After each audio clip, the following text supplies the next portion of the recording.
What was the Rwandan genocide?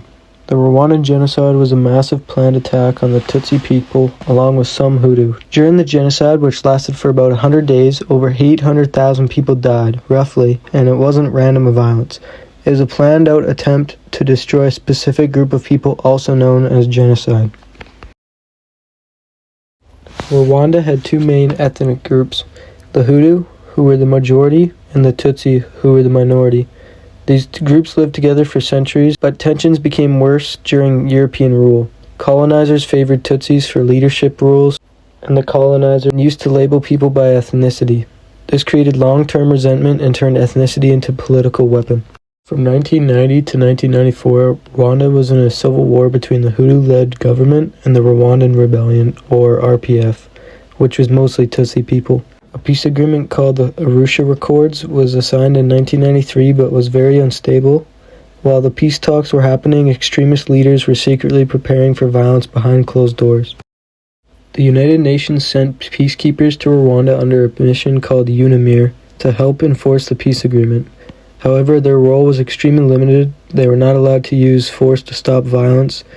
The UN also received warnings that mass killings were being planned through radios and other devices, but these warnings were not acted on quickly or strongly enough to stop them. For 100 days in 1994, the African country of Rwanda suffered a horrific campaign of mass murder. Neighbor turned against neighbor as violence engulfed the region, resulting in the deaths of over 1/10 of the country's population. The seeds of this conflict were planted a century earlier, first when German and later Belgian colonizers arrived in the country. At the time, Rwanda was ruled by a monarchy of Tutsi, one of the three ethnic groups comprising the population. Tutsi and the even smaller Twa communities were minority groups, while Hutu composed the majority. Many Hutu and Tutsi civilians were on good terms, but colonial powers encouraged political division. Belgians enforced record-keeping around ethnic identity and created a public narrative that cast Tutsi as elite rulers and Hutu as ordinary farmers. Over time, this propaganda led to intense political hostility, and while colonial powers had largely withdrawn by 1959, lingering anger motivated a Hutu revolt, forcing many Tutsi leaders to flee the country. Over the following decade, Rwanda transitioned to an independent republic with a Hutu government. This new administration argued that as the majority group, Hutu deserved exclusive access to political power. They excluded the Tutsi minority by appointing offices based on population, and prohibited the return of Tutsi families that had fled years earlier. Hutu extremists also circulated propaganda, blaming Tutsi for the country's economic, social, and political problems. Discontent with their life in exile, a small group of Tutsi insurgents invaded Rwanda in 1990, beginning a violent civil war. The conflict lasted 3 years before it was resolved with a formal peace accord. But the war's aftermath was rife with insecurity. While some civilians in both groups remained amicable, the treaty intensified political polarization. And in 1994, when a plane carrying the Hutu Rwandan president was shot down, the conflict broke out anew.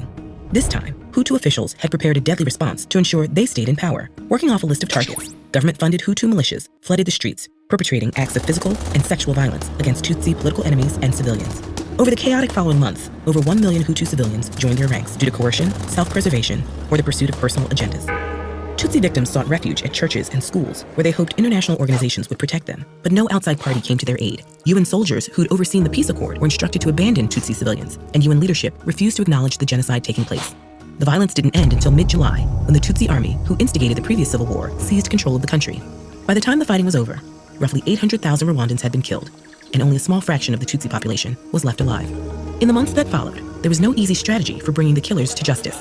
The UN established a special tribunal in Tanzania to try the key perpetrators, but Hutu civilians from every level of society had committed atrocities against their neighbors, friends, and even family members. There were roughly 120,000 Rwandans awaiting trial, and inmates were dying from overcrowding and poor hygiene. The new Rwandan government estimated it would take 100 years to prosecute every accused civilian in national court.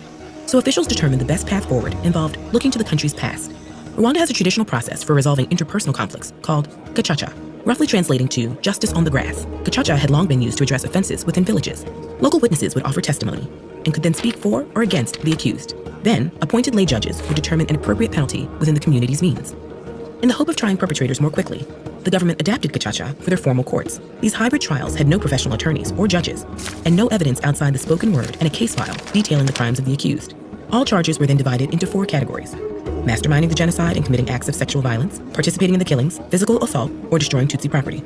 Those found guilty of the first 2 categories were entered into the traditional court system, but the other crimes were assigned set penalties which could be reduced if the accused pled guilty. Beginning in 2002, thousands of gacaca courts convened every week. The process proved faster than conventional courts, but Rwandan opinion on the trials was mixed. Some didn't want to accuse their neighbors in a community setting, and many potential witnesses were intimidated to prevent their testimony. Additionally, while the trial showed that not all Hutu participated in the killings, the courts only reviewed cases with Tutsi victims, ignoring the Hutu casualties incurred during the genocide and the preceding civil war. When the trials concluded in 2012, the courts had convicted 1.7 million individuals. For some families, these verdicts helped restore the dignity of those lost in the violence. For others, the trials were a decade-long reminder of a past. On April 6, 1994, a plane carrying Rwanda's president was shot down. Everyone on board was killed. No one knows for sure who was responsible, but extremist leaders immediately blamed the Tutsis. This event was used as an excuse to begin the genocide that was already planned by the government. The killings began almost immediately after the plane crash. Roadblocks were set up where people were checked for ethnicity and killed if they were Tutsi. Armed militias, especially the Interahamwe, led the violence. Ordinary civilians were encouraged or forced to participate. Men, women, and children were all targeted, showing how widespread and brutal the genocide really was. The genocide ended when the RPF, led by Paul Gakam, defeated government forces and took control of Kigali in July of 1994. As the RPF advanced, the killing stopped. However, the aftermath was devastating. Millions of people fled the country, and the region experienced long-term instability and conflict.